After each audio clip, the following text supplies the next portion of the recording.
Hola chiques, trabajo y ciudadanía. Profe Pablo nuevamente. Vamos a dar por comienzo esta segunda clase. Algunos de ustedes ya me conocieron personalmente, presencialmente, y con otros estamos ahí trabajando de manera virtual. Como les dije de entrada, el tema de la presentación la prefiero dejar cuando estemos personalmente.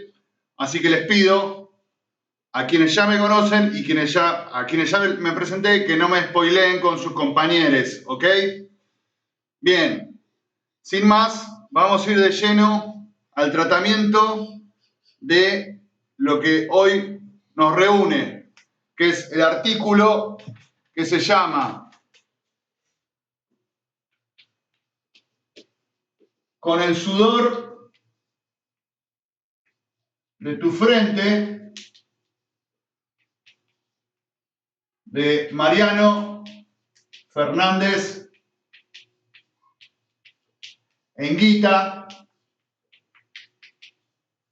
Y vamos a ponerle parte 1, ¿sí?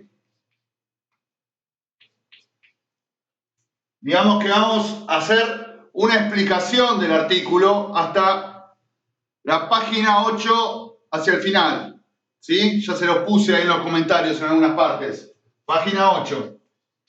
El artículo cuenta con 16 páginas y más o menos a la mitad del artículo lo podemos llegar a dividir para hacer una explicación ordenada, básicamente, ¿sí?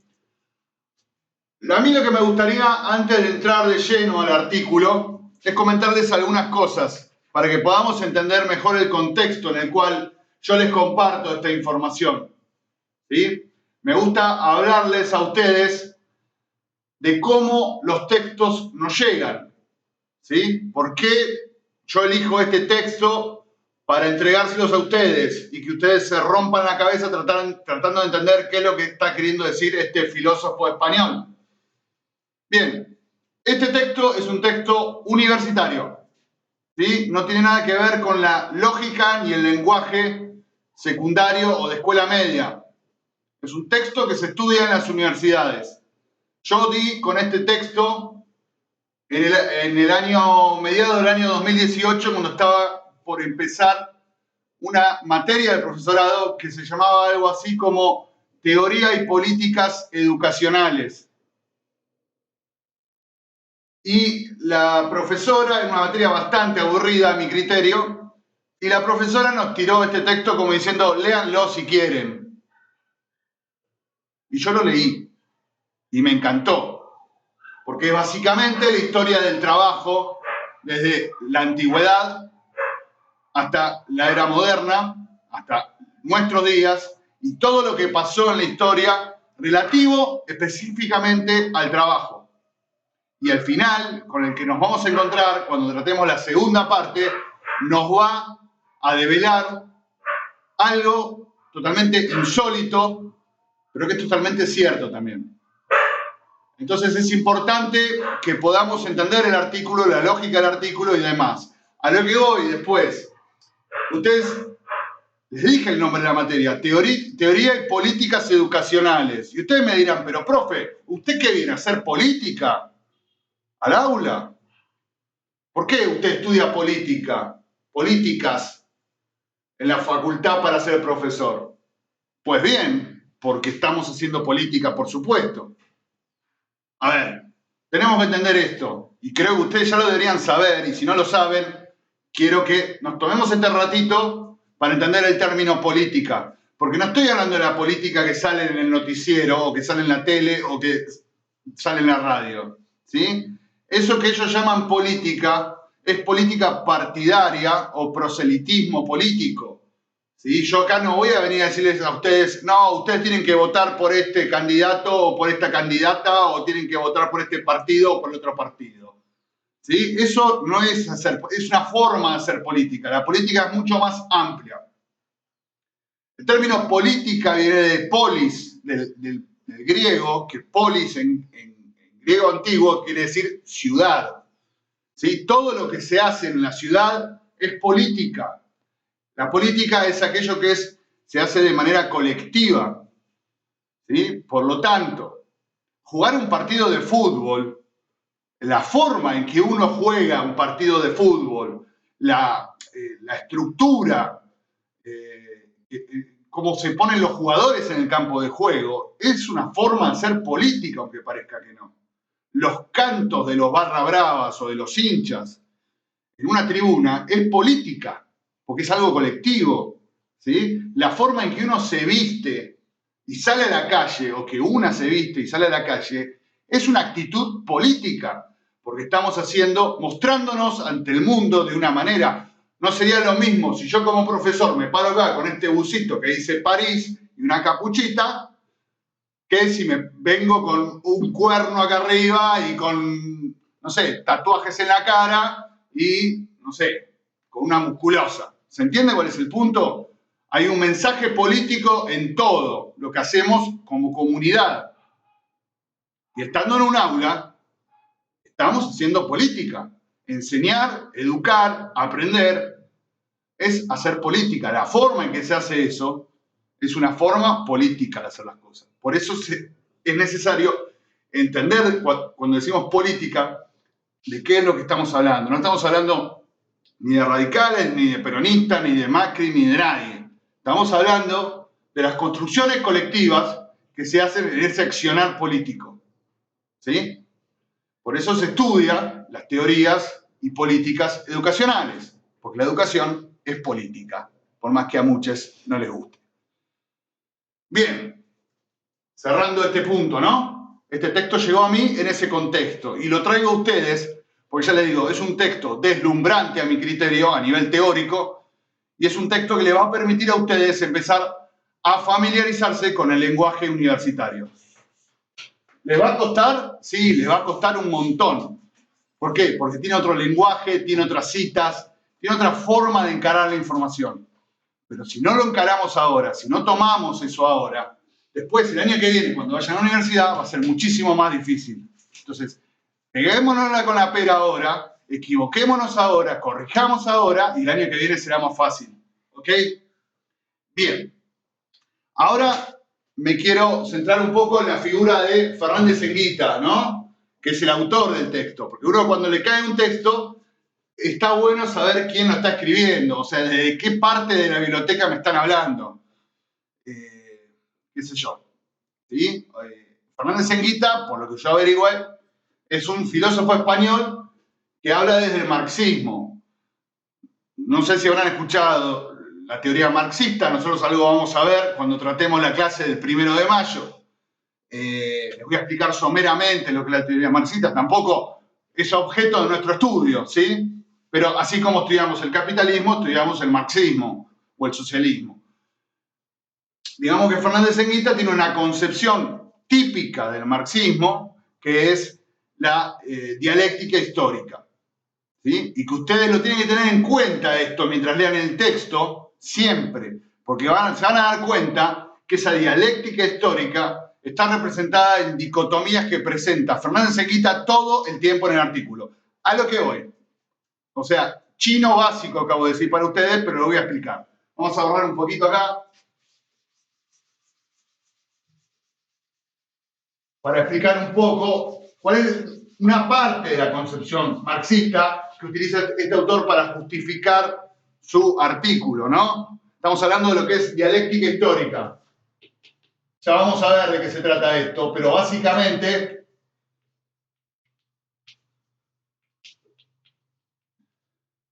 hablamos de dicotomías. ¿Qué quiere decir dicotomía? Una dicotomía es la lucha entre dos entes, entre dos partes que son opuestas, ¿sí? Entonces, nosotros tenemos una parte y otra parte que están luchando todo el tiempo. O sea, esta parte la lucha esta y esta parte le responde, ¿sí?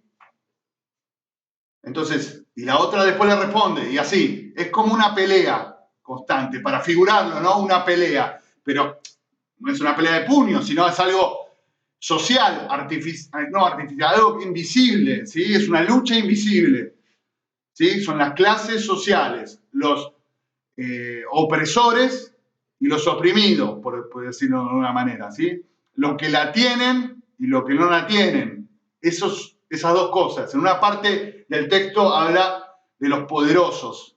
Bueno, los poderosos, supongamos que son estos y que estos son los pobres. Entonces, el poderoso contra el pobre contra el poderoso. Y de todo esto surge una solución superadora, ¿sí? Alguno de estos, tomémoslo como un partido de fútbol, o gana A y es el campeón A, o gana B y es el campeón B, o si no vamos a tener una mezcla de A y B que va a derivar en una C, supongamos. ¿Se entiende? Y la C va a entrar en conflicto con la D. Y toda historia, según el marxismo, los autores marxistas, se basa en esa lucha dicotómica, en esa dialéctica histórica entre dos partes, ¿sí? Entonces, lo que plantea este artículo se basa sobre esa dialéctica, sobre esa dicotomía entre diversas entidades sociales. Bien.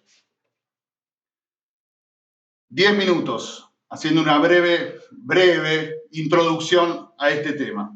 Vayamos de lleno al artículo. Yo lo tengo acá impreso con sus debidas anotaciones y voy a tratar de ir haciendo un seguimiento para que ustedes, a medida que lo vayan leyendo, también acompañen esta clase. Pueden pausar, retroceder, volver a escuchar. Les va a ser más fácil el entendimiento. Vamos a tratar de ir párrafo por párrafo hasta la página 8, como les he dicho.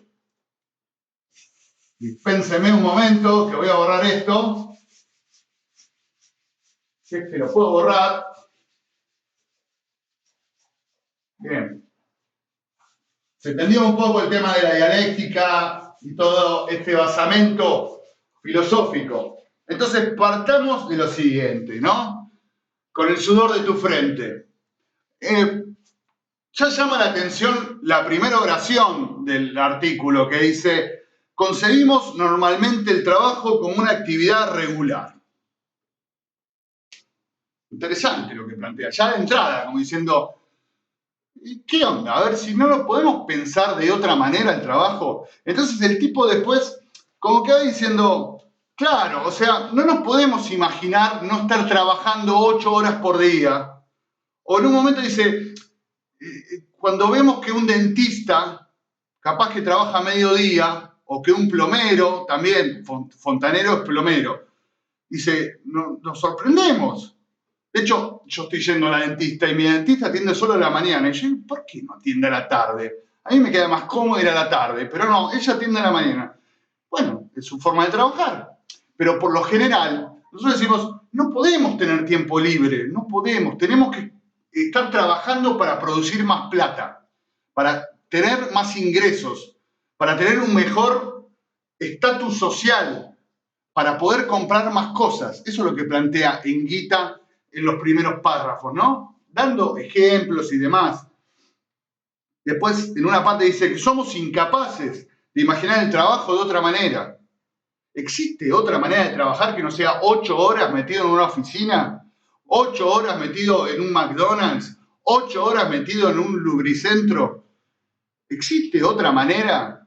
Bueno, esto es lo que este artículo se pregunta y da respuesta de que sí, de que no siempre en la historia de la humanidad el trabajo fue como lo conocemos nosotros, y nosotras y nosotres. Entonces,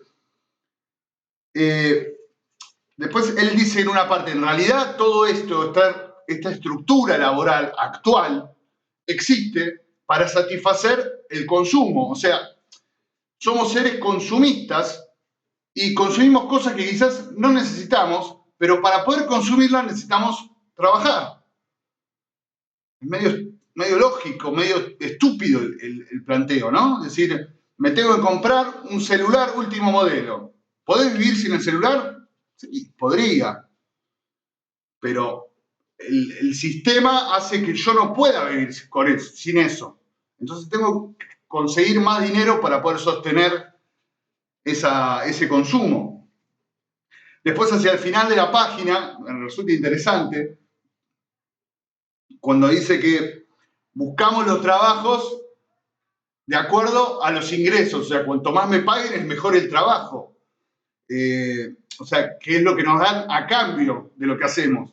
Después dice, los trabajos que tengan buenos horarios y buenas vacaciones, o sea, lo que nos sacaría de ese trabajo.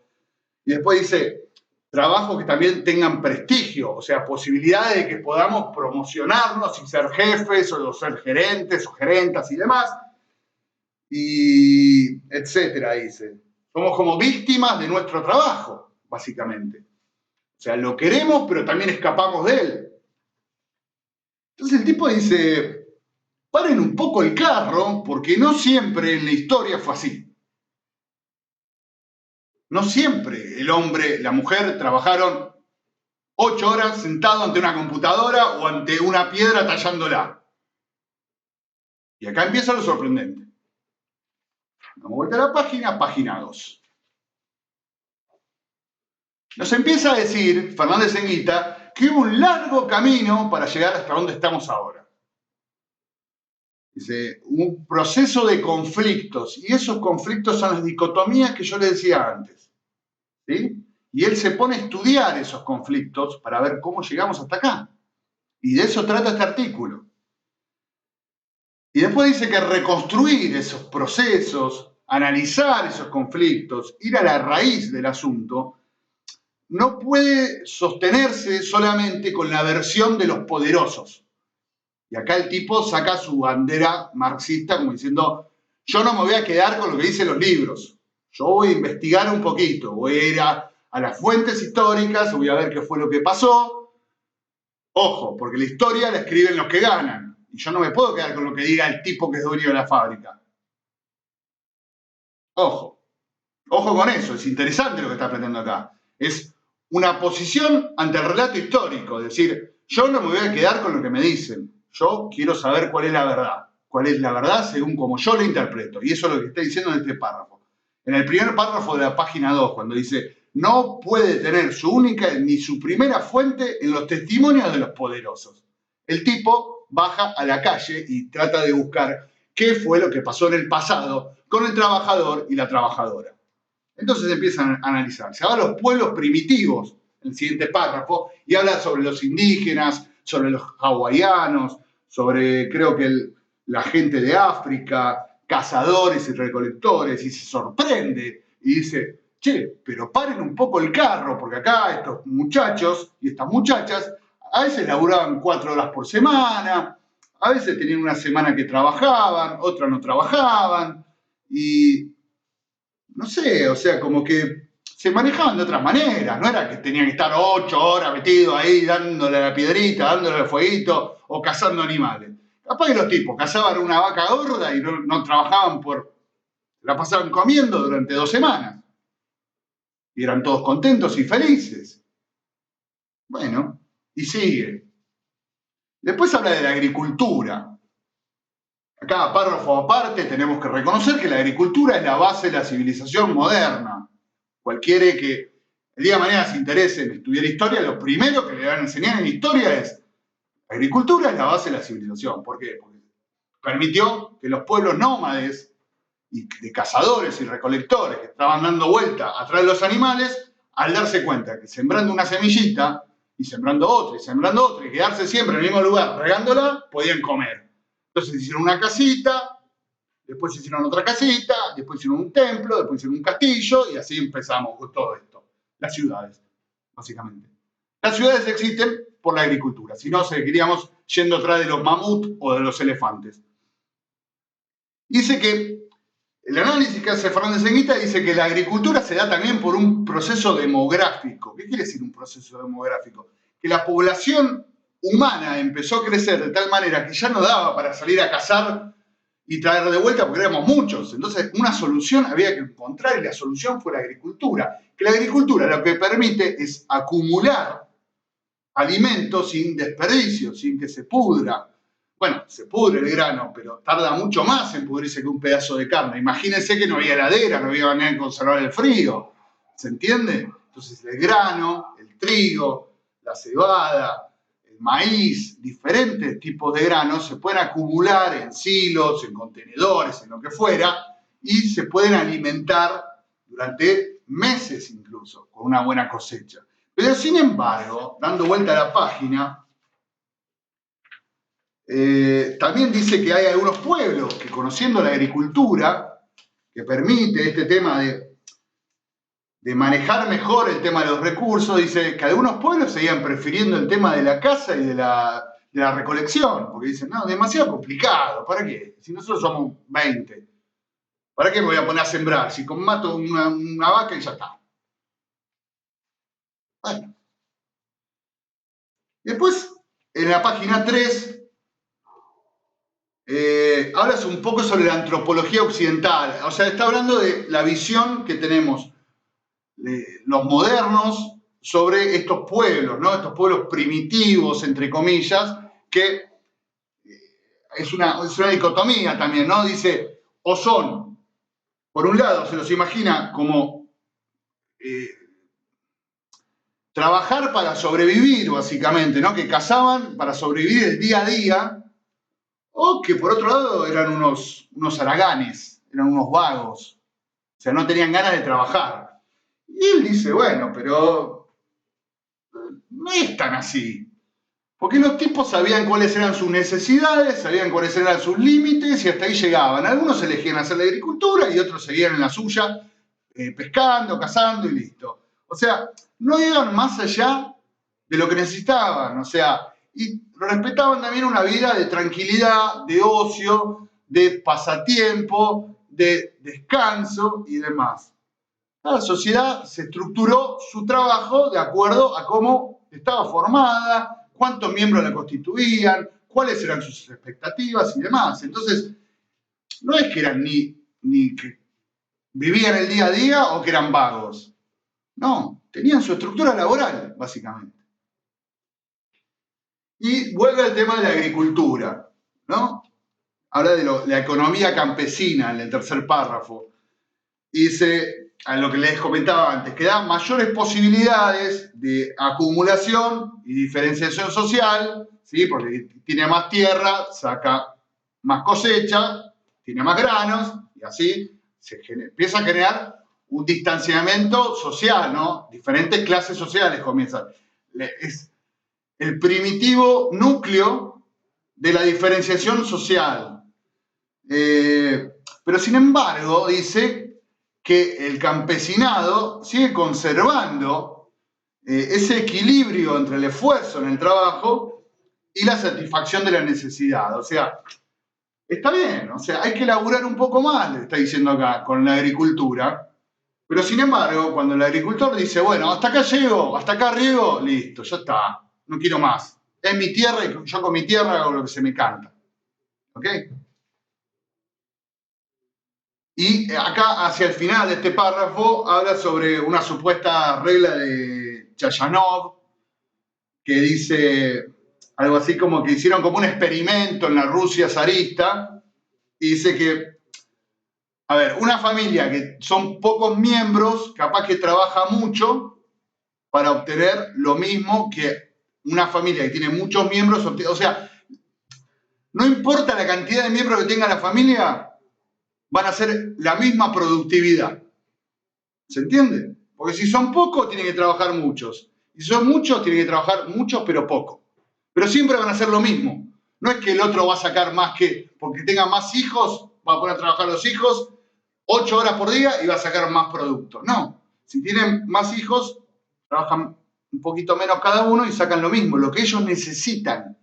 Porque es lo que ellos necesitan como familia. ¿Se entiende? Hasta ahí estamos bien. O sea, si está papá, mamá y el hijo, tienen que trabajar los tres. Pongámosle, no sé, 30 horas por semana. 10 horas por semana los tres. Si está papá, mamá, hijo, hija, hijo, son 5. Tienen que trabajar 6 horas por semana cada uno. El resultado es lo mismo. No es que estos trabajan 50 y estos trabajan 30. Estos trabajan 30 y estos trabajan 30. Nada más que estos trabajan menos y estos trabajan más. ¿Se entiende? No es que estos tienen mayor productividad, tienen la misma, porque tienen las mismas necesidades como familia. Hacia el final de la página, página 3, comienza a hablar de algo que vamos a tratar mucho, y que es muy interesante en este artículo, que son los artesanos. Y habla de ellos como gente orgullosa de su condición trabajadora y capaz de grandes esfuerzos, y que también tenían una gran cultura gremial, o sea, que estaban organizados los tipos, pero le dice que también eran gente con ideas firmes sobre qué era un nivel de vida decente y qué era una jornada justa. O sea, es interesante acá analizar el tema del artesanado, ¿sí? Porque lo que está planteando Fernández Enguita es que el artesano es un trabajador calificado, es una persona que sabe cómo hacer su trabajo. Ni ninguno de ustedes sabe hacer una botella, ni yo tampoco, pero quizás vamos a alguna feria y encontramos a algún artesano que está soplando una botella. Capaz que ninguno de nosotros, o ninguna de nosotros sabe cómo hacer una taza de cerámica. Pero yo el otro día, por el Día Internacional de la Mujer Trabajadora, le regalé a mi compañera una taza de cerámica de colores que la compré en una feria de artesanos y la hacen a mano. Y yo no sé cómo hacerla, porque si no la haría yo. O sea, tienen el conocimiento de cómo hacerlo y que lo transmiten de padres a hijes en generación, padres o madres, digo, ¿no? A hijes de generación en generación, los abuelos a los nietos, así. Y es como un secreto que los tipos tienen de cómo hacer eso, porque en algún momento lo aprendieron y es algo que le dan valor, no lo van a compartir con cualquiera.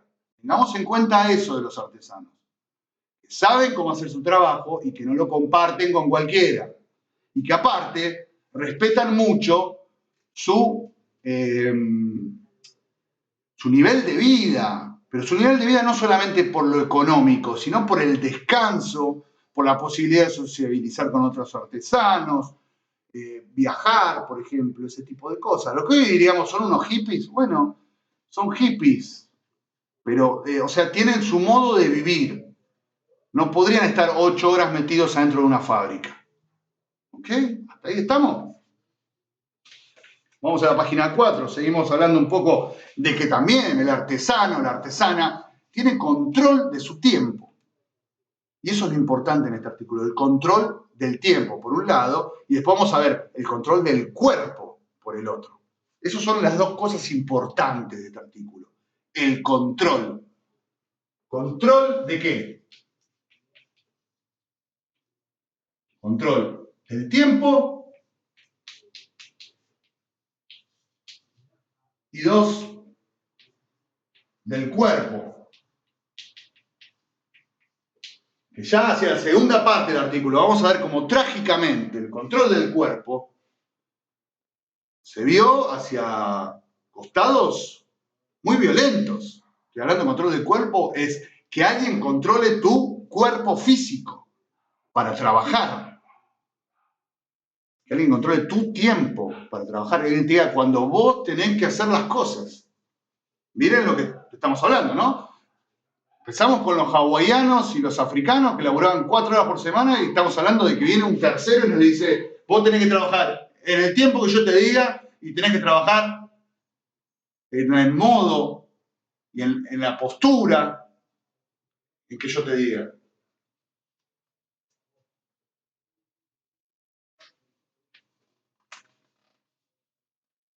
Después en el segundo párrafo habla sobre el ritmo de la jornada laboral. ¿Sí? El artesano, por ejemplo, lo dice acá, le daba mucha más importancia a la calidad del producto que a la cantidad que hacía. Eso llegó hasta nuestros días. Cuando nosotros hoy decimos helado artesanal, es como que es helado hecho a mano, es de calidad, supuestamente. Todo lo que es artesanal nos suena como que hubo un tipo o una piba que estuvo sentada ahí haciéndolo ahí, taca, taca, taca. Perdió un montón de tiempo en hacerlo, pero es de mucha calidad. Si no decimos artesanal, decimos, sale en serie, pa. De este colgante de corazón debe haber 800 millones. En cambio, el que es artesanal es único, ¿no? Bueno, eso es. Mayor importancia a la calidad del producto que a la cantidad.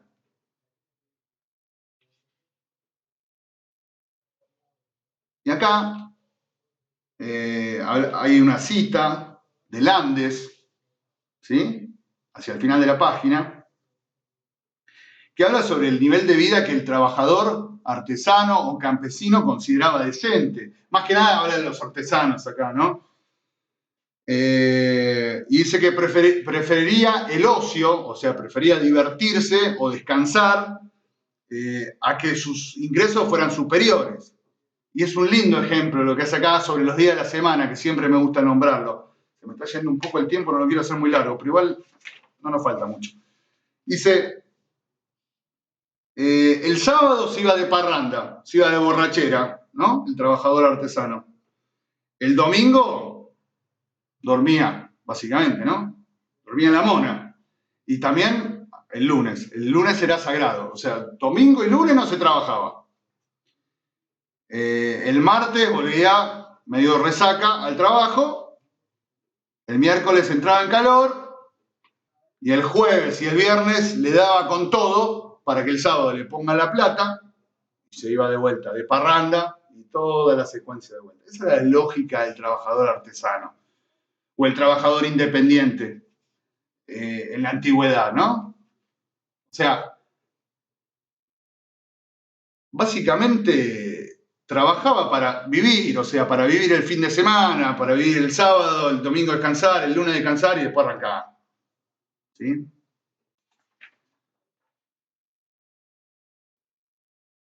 Después en la página 5 nos trae un concepto en el segundo párrafo que habla de mecanismos de coerción externos. O sea, ¿qué vendrían a ser los mecanismos de coerción?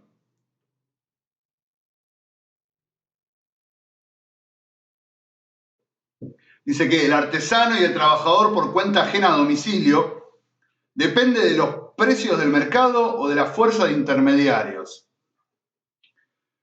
Pero dice que esto nunca ejerce una coerción directa sobre el trabajo mismo. Porque en última instancia el trabajador está controlando su propio proceso de trabajo. Y eso es lo importante también, ¿no? Que tanto el campesino como el artesano manejan su trabajo. Manejan su trabajo. Lo vamos a ver claramente en la segunda parte de este artículo con un ejemplo sobre los sopladores de botella que les va a llamar mucho la atención. Y acá empieza a hablar del trabajo esclavo. Por eso dice, una muestra de ello la tenemos en la bajísima productividad del trabajo esclavo. Sí, vos al tipo le podés dar con el látigo, le podés dar con el látigo, todo lo que quieras. Pero si el tipo controla su proceso de trabajo, no vas a tener productividad. No vas, le decís, quiero 20 bolsas, y le das, y le das, y le das, y el tipo te va a hacer 19,800. No te va a hacer 21 por más que le pegues. Te va a hacer 19,800, ni siquiera te va a hacer 20 bolsas. ¿Por qué? Porque controla su trabajo. Y al controlar su trabajo, controla la calidad de su trabajo. Y capaz que te trae grano podrido en esas 20 bolsas. Entonces no lo podés controlar por más de que le ponga la coerción y la fuerza. ¿Se entiende? Lo mismo habla sobre el feudalismo, que fue el modo de producción anterior al capitalismo, el feudalismo, en el cual los campesinos le debían tributo al señor feudal, entonces cosechaban y parte de la cosecha iba para el rey. Y acá lo que dice Fernández Enguita, que está comprobado que las tierras que eran propiedad del campesino tenían más productividad que las del rey. Y claro, a ver, si yo tengo 2 quintas, ¿no? En las 2 siembro tomate, ¿no? Unos tomates son míos y los otros tomates son del emperador. Y una vez por mes viene un chabón del emperador con su carreta y me dice, dame los tomates. Dale, buenísimo. Entonces yo, toda la tarde, cuando voy a regar, riego mis tomates y el otro, lo del emperador, lo riego cuando me acuerdo. Si total, ¿qué me importa? Si le da 10 tomates o le da 2 tomates. ¿Se entiende? ¿Por qué? Porque manejo yo el proceso. Manejo el proceso, manejo el lugar, manejo los tiempos. Entonces, por eso no puede subir la productividad. Bien. Página 6, ya estamos. Vamos cerrando. Acá aparece lo que cambia todo en esta historia, que es el capitalismo. Y dice, acá hay otra dicotomía. y presten atención, es el principio de la página. Dice, antes del capitalismo se trabaja y se produce para vivir. Se trabaja y se produce para vivir. Lo que hablamos de la cantina, el sábado me voy a la cantina, el domingo duermo la mona, el lunes me levanto, me tomo unos mates y después el martes empiezo a laburar. El miércoles caliento motores, jueves y viernes con todo. O sea, trabajo para vivir, para llegar al fin de semana y disfrutarlo. En cambio, cuando aparece, dice la advenimiento. Advenimiento quiere decir la llegada del capitalismo, se vive para trabajar y producir. Se vive para trabajar y para producir. Reitero, se vive para trabajar y producir. ¿Para quién? ¿Para nosotros? ¿Para nosotras? Ojo, que esto es mucho importante lo que está diciendo acá este tipo. Se vive para trabajar y producir. Ya no vivimos para nosotros, nosotras y nosotros mismos, sino que vivimos para otras personas. Ya lo vamos a ver. Una cultura construida a partir del solo criterio del beneficio empresarial. Hubo un momento, chiques, en que alguien se dio cuenta de que le podía robar el trabajo a otra persona. Eso se llama plusvalía. Ya lo vamos a ver. Pero en eso se basa el capitalismo moderno. Por eso estamos 8 horas, o 10 horas, o 12 horas metidos en un trabajo, o metidas o metidas en un trabajo, sin necesidad de estar ahí. O bien sí, con las necesidades que el sistema capitalista nos impone. Tener el último modelo de celular, tener el último auto, tener esto, tener lo otro, internet, y van a seguir viviendo cosas nuevas. Pues habla que el choque de la civilización fue con el descubrimiento de América, ¿no? Y hace un poco una comparación con el trabajo esclavo, ¿sí? Habla sobre los indígenas que no eran productivos, que dice que no servían para ser esclavos. Y claro, ustedes imagínense a los indígenas americanos, poniéndolos a la par de los hawaianos o los africanos, pueblos primitivos, entre comillas, porque decirle primitivos, nosotros, ¿en qué le podemos decir primitivos? A los mayas o los incas, que miraban los cielos y sabían cuando venía un eclipse. Primitivos no tenían nada. Pero claro, eran primitivos, porque, no sé, porque así lo vio el español, así lo vio el portugués, así lo vio el francés. Eran primitivos a sus ojos. Pero bueno, estos tipos, capaz que tenían una estructura laboral que trabajaban 4 horas por semana y ya tenían lo indispensable para comer, para vestirse y para incluso decorarse a sí mismos y a la casa, y darse ciertos lujos. Claro, y cae en esto con que ahora quieren que trabajen 8 horas por día en una plantación. Y el indio te va a decir, no, man, no, ¿para qué? ¿Para que te la lleve vos? O sea, no. Y si me haces esto, rompo la máquina. Rompo la máquina en el sentido que rompo el proceso. Te piso la cosecha. Te la prendo fuego. O sea, ¿se entiende? Por eso se produce un fenómeno en América que fue la importación de mano de obra negra, esclava.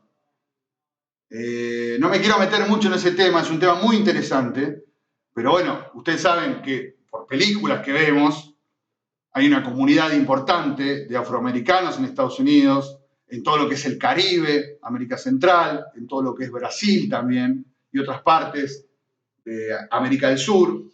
¿Por qué? Porque son descendientes de africanos, de esclavos africanos que trajeron los europeos acá para trabajar. Porque como no podían explotar a los indios locales, traían de África, suponiendo que iban a tener mayor productividad. Y la tuvieron, en cierto modo, en las plantaciones. Pero después, cuando viene el capitalismo y los quiere meter en las fábricas, acá hacia el final dice... ¿dónde lo leí esto? Durante largo tiempo los negros se han mostrado ineptos para el servicio de máquinas. En muchas ocasiones quedaban sumidos en un sueño cataléptico. O sea, imagínense un tipo que está en la selva corriendo atrás a una cebra para comérsela, que de pronto lo cazan en una red, lo llevan y lo quieren meter en una máquina. 8 horas. No lo aguanta. Psicológicamente no lo aguanta. Ese fue el choque, el conflicto. Es un mundo contra otro mundo. ¿Se entiende? Un mundo que pretendía hacer la modernidad a través de la máquina de vapor y a través de la producción en serie, y otro mundo que vivía más ligado a lo natural, más ligado a la necesidad propia y de la comunidad, ¿sí? Respetando la naturaleza, respetando el entorno, y de pronto te quieren llevar de un lado al otro. ¿Sí? Lo mismo pasaba con los campesinos. Acá hacia el final de la página 6 lo dice.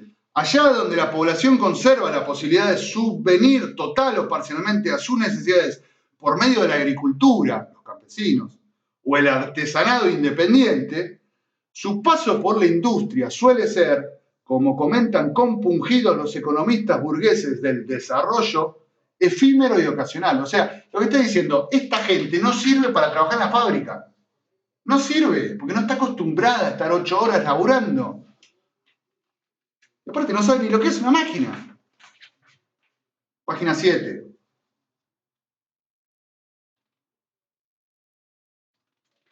Bueno, acá dice que, bueno, si los campesinos y los artesanos no pueden trabajar porque no están acostumbrados, ¿qué pasa con la gente que vive en la ciudad? La metrópoli. La metrópoli es la ciudad. ¿Sí? Y dice que básicamente pasaba lo mismo. Porque ¿cómo se formaba la ciudad moderna? O sea, básicamente las ciudades antiguas eran pequeños poblados y alrededor estaba todo el agro, digamos, ¿no? Imagínense un pequeño pueblo, no sé, del interior de Buenos Aires o del interior de la provincia de Santa Fe, ¿sí? Una pequeña ciudad, un pueblito, y alrededor todos los grandes campos de los campesinos. Entonces, empezaron a producir reformas por las cuales el Estado adquiría esos terrenos, esas tierras, y los campesinos tenían que irse a vivir a la ciudad. Entonces empezó a agrandar la ciudad y el campo quedó más en pequeños sectores, en pequeños latifundios. ¿Sí? Entonces, esos trabajadores libres que llegaban a la ciudad tenían un origen campesino, un origen artesano también. No es que habían nacido en la ciudad y que eran hijos de un obrero. No, eran campesinos que estaban dando vueltas por la ciudad y que muchas veces preferían vagabundear y vivir de la limosna que estar metidos en una fábrica 8 horas por día. ¿Por qué? Porque lo consideraban trabajo esclavo y pelearon a sangre y a muerte para no estar ahí adentro. Como lo podemos ver en los siguientes párrafos, hasta que termina en la página 8, que son todos ejemplos que da acá, sobre todo Marx y Max Weber. A ver, el Estado se valió de la fuerza coercitiva, de su poder de policía, para castigar a quienes no querían trabajar en una fábrica. O sea, no podía ser un vagabundo en ese tiempo en la ciudad. El tipo que estaba en la calle pidiendo limona lo agarraban de los pelos y lo metían en un manicomio, o lo metían en la cárcel, o le cortaban una oreja, o le marcaban la frente, como diciendo, este tipo no sirve. En una parte habla que los hijos de un vago pueden ser tomados como aprendices en un trabajo.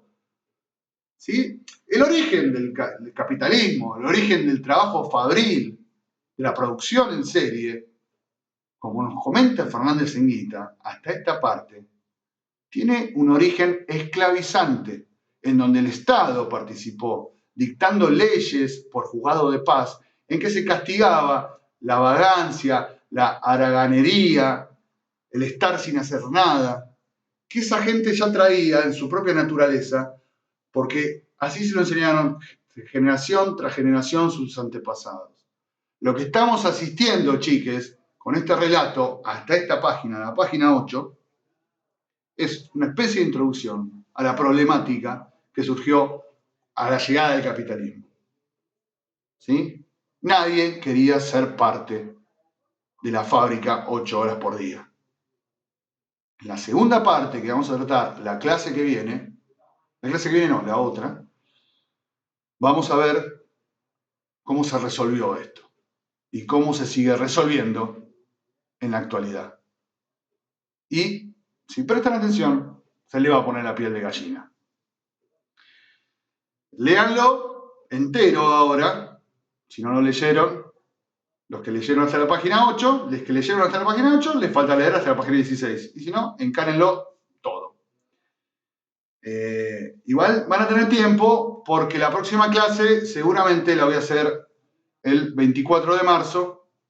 Vamos a hacer una clase especial en la materia. Yo tengo estas clases que son curriculares y clases especiales, como les comenté en la introducción. Y vamos a hacer la clase del 24 de marzo. ¿Sí? Todavía no la tengo preparada, así que no les puedo anticipar nada, pero algo vamos a conversar ese día. Espero, me pasé unos cuantos minutos, pero espero no haberles aburrido, espero haberles acompañado en la lectura del texto. Y ya saben, cualquier duda, cualquier consulta, me comentan en Edmodo. Por favor, háganlo por Edmodo, porque su consulta o su duda puede ser también la de su compañero. Y estamos matando, entre comillas, por supuesto, 2 pájaros de un tiro.